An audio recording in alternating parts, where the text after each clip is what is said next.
आज का जो धर्म चक्र है, इसे समझना चाहिए हर मनुष्य को।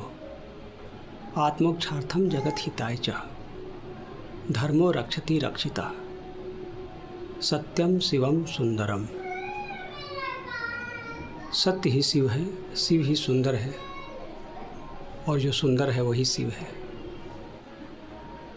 धर्म चक्र। तो बाबा श्री श्री आनंदमूर्ति एक महान दार्शनिक, प्रबुद्ध मार्गदर्शक और जगत गुरु के रूप में जाने जाते हैं। उनका कहना है कि मनुष्य धर्म पर ही प्रगति कर सकते हैं।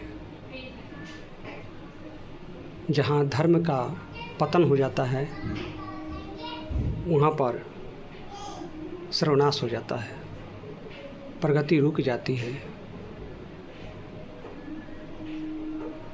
इसलिए भगवान श्री कृष्ण ने भी गीता में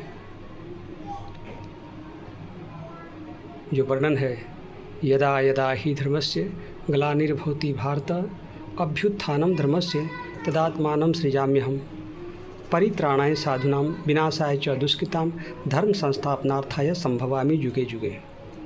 इसका तात्पर्य यही है कि धर्म को यहाँ रहना चाहिए,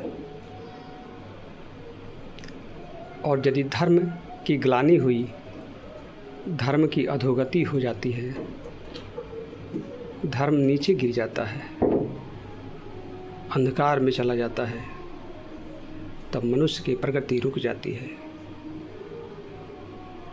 और जब फिर धर्म की स्थापना हो जाती है तो फिर उसे सिद्धि मिलना शुरू हो जाता है। ये सिद्धि का प्रतीक है। इसलिए भगवान ने कहा है कि मनुष्य को अपने धर्म पर रहना चाहिए और धर्म पर ही मर जाना चाहिए।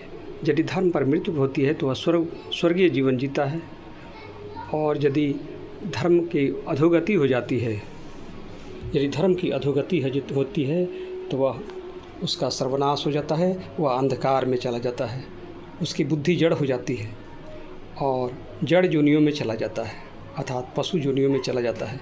इसी को कहते हैं पशु जीवन क्लेश में दग्ध, अर्थात जीव की प्रकृतिलीन अवस्था।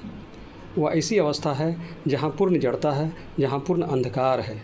उसके जीवन में कोई प्रगति नहीं है, रुक गया, स्तंभित हो गया। इसलिए अपने आप को स्तंभित नहीं करना है, हमें अपने धर्म से पतन नहीं होना है। चाहे जो कुछ भी हो, हम धर्म पर रहेंगे, अपनी इंसानियत और ईमान पर रहेंगे। जो ईमान और इंसानियत पर रहता है उसका जीवन फिर स्वर्गीय जीवन जीता है, क्योंकि स्वर्गीय जीवन देने वाले परमात्मा हैं। और परमात्मा के निकट कौन है? सतगुण है। सतगुण है, वह देवता है, और ये महादेव हैं, ये देव है। तो महादेव के निकट कौन है? देव है। देव के बाद नीचे मनुष्य, मनुष्य के नीचे असुर। इसलिए जब धर्म की पतन हो जाता है तो वह असुर श्रेणी में चला जाता है। तो इसलिए मनुष्य यदि असुर श्रेणी में यदि चला भी गया हो तो उसे असुरत्व से मनुष्यत्व, मनुष्यत्व से देवत्व और देवत्व से ईश्वरत्व की ओर जाना होगा। तो जब धर्म की स्थापना हो जाती है, सतपथ की राहों पर फिर चलना शुरू कर देता है, फिर उसे आत्मज्ञान की प्राप्त होती है, आत्म साक्षात्कार होता है। आत्मज्ञान का उदय उसके हृदय में हुआ, फिर आत्म साक्षात्कार हुआ। सारा जगत ही उसका आत्म साक्षात्कार में सारा संसार उसे उसका अपना आत्मस्वरूप नज़र आता है। फिर जो आत्म साक्षात्कार होने पर हर सृष्टि में पशु पक्षी पेड़ पौधे सभी में अपना ही आत्मस्वरूप देखता है और समस्त प्राणियों की सेवा में लग जाता है। उसके बाद फिर सतपथ की राहों पर चलते हुए और उसके चित्त में, पूर्वाजित चित्त में संचित अच्छे बुरे कर्म, विपाक कर्म भी संस्कार दग्ध हो जाते हैं और वह व्यक्ति मोक्ष को प्राप्त करता है जीते जी, अर्थात ईश्वर को प्राप्त कर लेता है। उस स्थिति में वह भूमा मन को प्राप्त करता है भूमा मन का मतलब होता है थर्ड आई, उसका तीसरा नयन खुद खुल जाता है,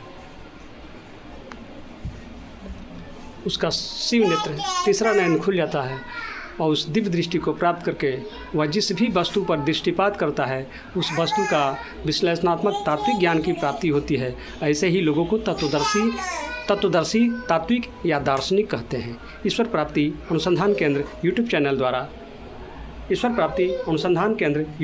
द्वारा जनहित में जारी।